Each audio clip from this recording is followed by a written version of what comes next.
Hi everyone, welcome back. Today I'll be sharing 10 makeup staples and how I wear them now that I'm in my 40s. I already have my skincare and my sunscreen on, so the first product I'm going to use would be foundation. I've been really enjoying stick foundations like this one by Westman Atelier. I find it to be very portable and easy to apply. And if I'm going with a traditional liquid foundation, I prefer something that gives me a light to medium coverage. The blendability of a product is really important, and I really love a product that gives me the option of how much coverage I want. The reason why I love a light to medium coverage foundation is that I can always go in with concealer on areas where I need a little bit more coverage. I really love a creamy concealer.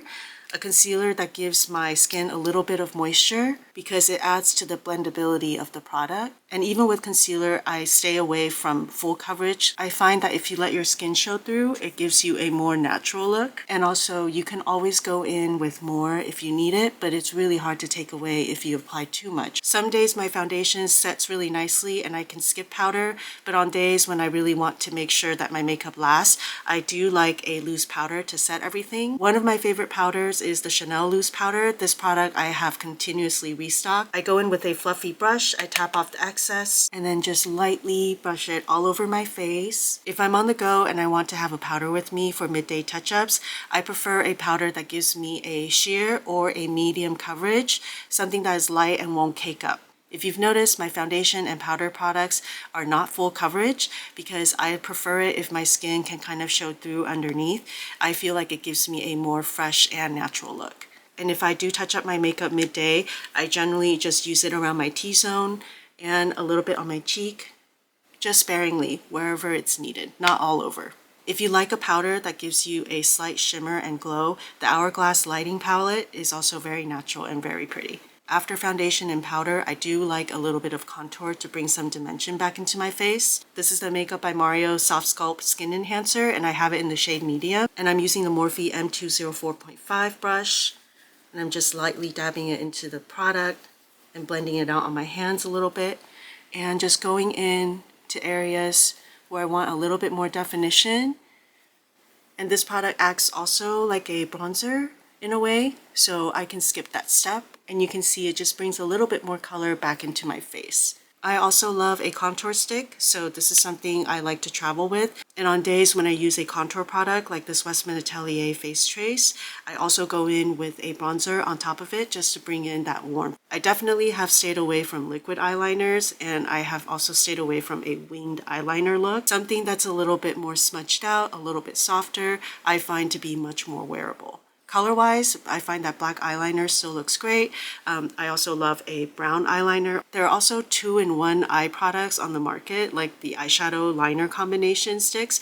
These are super convenient and really easy to do. You can quickly line your eyes, and because of how blendable it is, you can just smudge it out and it's one and done. If I'm doing an eyeliner now, I like to just use it on my upper eyelids and not line the bottom, because I find that lining the bottom tends to cast a shadow or smudge more easily, and that's just more work to maintain and touch up throughout the day. Now, since this one is an eyeliner, I will go in with an eyeshadow or a cream eyeshadow just to kind of set it. And today I'll use the very long-lasting RMS Eyelights in color Spark. It's a very creamy product, and a little goes a long way. So I'm going to go in and pick up a little bit of it with my brush, and I'm going to apply that right over my eyeliner. So you can see it's still very natural. I do have eyeliner on, but there is no detectable harsh line.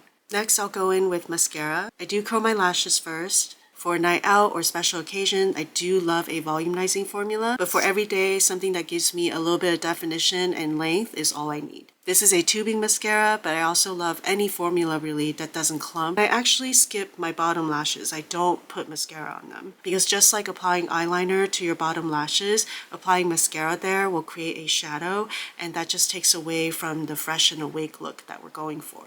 Next is eyebrows, and the shade that you pick is actually really important. I would not match your natural hair color or your current hair color, but go actually a shade lighter. My hair color is a dark brown, so for my brow shade, I tend to go for something like a medium brown, or I go for something like a gray brown, which is more neutral in color and doesn't turn red or orange on me. With the eyebrow color, you want to just go in with a little bit at a time, because you can always add more, but it's harder to take away. So I pick up a little bit of the eyebrow pomade, and I use the cap to kind of blend it out a little bit on my brush. And I let my brow hairs pick up a little bit of the product at a time, and I go in with more as needed. I go in with a little bit more product in the midsection of my eyebrow, and then whatever's remaining on my brush, I kind of blend it out into the front of my eyebrow and then the tail. And I take the brush and I brush it out.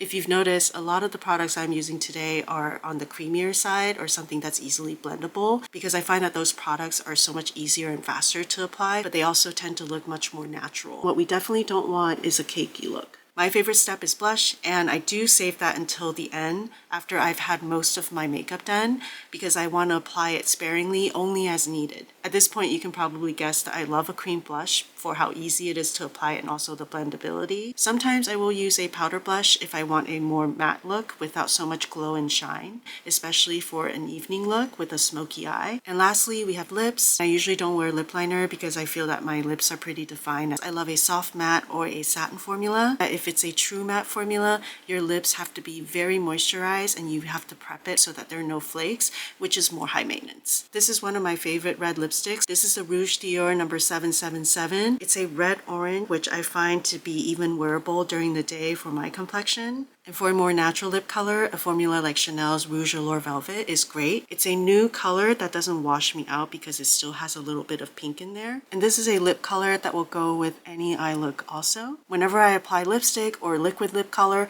I like to go in with my fingers and just gently smudge out the outline, the contour of my lips to give it a softer look. Now, if you want more definition, you can definitely go in with a lip liner before or a little bit after. Lipstick pulls the whole look together. I do sometimes also use highlighters, and this is a step that I also reserve until the end. This is Hourglass's stick highlighter, and I also have RMS's illuminator. Both are really creamy and play well with the foundation and powder that you might have on underneath. And for me, I do love a champagne tone. I find that rosy tone highlighters look really nice for my complexion also. And a creamy gel formula is really nice because it gives you that glass skin look. But when I use highlighter, I always make sure that I use it very sparingly. And I go in with a tapping motion on the high points of my face. So that means the top of my cheeks and a little bit on my brow bone, the bridge of my nose, just a little bit, tip of my nose, and my Cupid's bow.